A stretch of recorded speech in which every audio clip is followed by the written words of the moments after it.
কি দেখে মনে হচ্ছে না রান্না করা? না তাই তো মনে হচ্ছে, রান্না করাই তো মনে হচ্ছে। কই মাছ তেল কই হবে নাকি?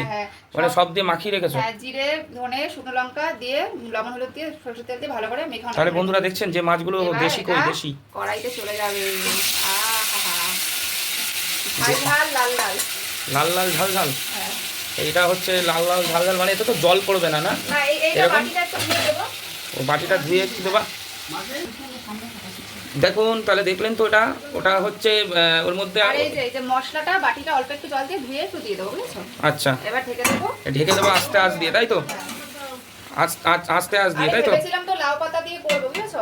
লাউ পাতা পেলাম না তো, আমিও খুঁজে না, পাই। লাউ পাতা তো পাওয়া গেল না। আর কি সেই ইলিশ কই, ইলিশ? ইলিশ এবার এটা ঢেকে দিলাম, ঠিক আছে? হুম। এবার হবে এটা আজকে যে ইলিশ মাছটা করবো, এই দেখো ইলিশটাও একদম সর্ষে পোস্ত দিয়ে সুন্দর করে একদম ম্যারিনেশন করে অনেকক্ষণ রেখে দিয়েছি। এতে লবণ হলুদ সর্ষের তেল দুটো কাঁচা লঙ্কা বেটে দিয়েছি। ব্যাস।